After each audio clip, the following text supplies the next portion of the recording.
അസ്സലാമു അലൈക്കും. ഇന്ന് റെസിപ്പി മട്ടൻ്റെ തലയും പാൽപ്പുട്ടുമാണ് കേട്ടോ.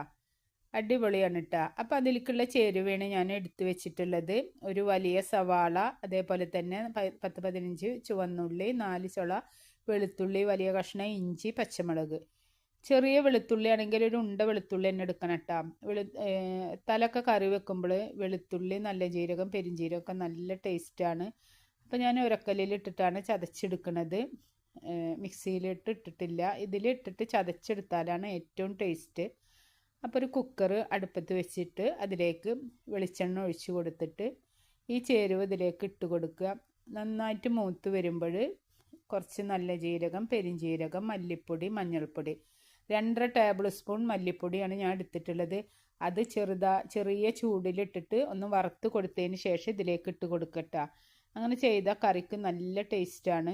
എന്നിട്ട് നമ്മൾ ഈ തല ഇതിലേക്ക് ഇട്ട് കൊടുത്തിട്ട് ഒരിത്തിരി വെള്ളം ഒഴിച്ചിട്ട് ഒന്ന് മിക്സ് ചെയ്ത് കൊടുക്കട്ടോ. അതിൻ്റെ കുറച്ച് ഉപ്പിട്ട് കൊടുക്കണം. അതിന് ശേഷം ഞാൻ തലച്ചോറൊന്നും ഇതിൽ നിന്ന് എടുത്ത് മാറ്റിയിട്ടില്ല. തലച്ചോറ് ഇതിൽ ഒപ്പിടുമ്പോൾ തന്നെ നല്ല ടേസ്റ്റാണ് കറിക്ക്. എന്നിട്ട് അതിന് ശേഷം എടുത്തു വെച്ച സവാളയും തക്കാളി ഇതിലേക്ക് ഇട്ട് കൊടുക്കുക. എന്നിട്ട് വെള്ളം ഒഴിച്ച് കൊടുക്കട്ടെ. എന്നിട്ട് ഒന്ന് നന്നായിട്ട് മിക്സ് ചെയ്തതിൻ്റെ ശേഷം തിളച്ച് വരുമ്പോൾ ഒരു ടേബിൾ സ്പൂൺ മുളക് പൊടിയും 1/4 ടീസ്പൂൺ മഞ്ഞൾപ്പൊടിയും കൂടി ഇട്ട് കൊടുക്കുക.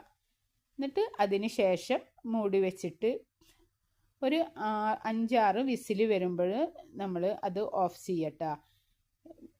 ഇത് ചെറിയ തല ആയത് കാരണമാണ് 5 വിസിൽ. ചില ഇതൊക്കെ വെക്കുമ്പോൾ 8 വിസിലൊക്കെ അടിക്കേണ്ടി വരും. അത് ഓരോ ഇറച്ചിക്കനുസരിച്ചിട്ട് വിസിൽ അടിച്ചു കൊടുക്കുക. അതിന് ശേഷം ഇത് കുക്കർ തുറന്നതിന് ശേഷം നന്നായി വെന്ത് കിട്ടിയിട്ടുണ്ട്. 5 വിസിലാണ് കേട്ടോ ഞാൻ അടിച്ചിട്ടുള്ളത്. കുറച്ച് വേപ്പില, അതുപോലെ തന്നെ കുരുമുളകിൻ്റെ പൊടി, ഗരം മസാലപ്പൊടിയൊക്കെ ഇട്ട് കൊടുക്കട്ടോ. എന്നിട്ട് ഒന്നും കൂടെ തിളപ്പിച്ചെടുക്കുക. ഒക്കെ ഒന്ന് മിക്സായിട്ട് വരാൻ ഒന്നും കൂടെ തിളപ്പിച്ചെടുക്കുക. അതേപോലെ ഞാനൊരു ഇളം ചൂട് പാലെടുത്തിട്ടാണ് പുട്ടുപൊടിയിലേക്ക് ഒഴിച്ചു കൊടുക്കുന്നത്.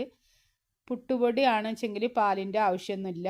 ഇത് പാൽപ്പുട്ടായത് കാരണമാണ് പാലൊഴിച്ച് കൊടുക്കുന്നത് കേട്ടോ. നമ്മൾ പത്തിരിയുടെ പൊടി എടുത്തിട്ട് പുട്ടുണ്ടാക്കുമ്പോൾ പാലൊഴിച്ച് കൊടുത്താൽ ഞാൻ ഇതേപോലെ ഉണ്ടാക്കി നോക്കിയിട്ടുണ്ട്. അപ്പം നല്ല സോഫ്റ്റായിട്ട് കിട്ടിയിട്ടുണ്ട് കേട്ടോ.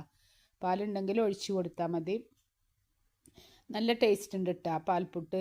അപ്പോൾ അതേപോലെ തന്നെ മട്ടൻ കറിയും പാൽപ്പുട്ടും ഇവിടെ റെഡി ആയിട്ടുണ്ട്. നല്ല ടേസ്റ്റാണ്. നിങ്ങൾ ടേസ്റ്റ് നോക്കിയിട്ട് കമൻറ്റ് പറയണം, സബ്സ്ക്രൈബ് ചെയ്യണം, ലൈക്ക് ചെയ്യണം, എല്ലാവർക്കും ഷെയർ ചെയ്ത് കൊടുക്കണം കേട്ടോ. അസ്സലാമു അലൈക്കും. അടുത്ത വീഡിയോ ആയിട്ട് കാണാം.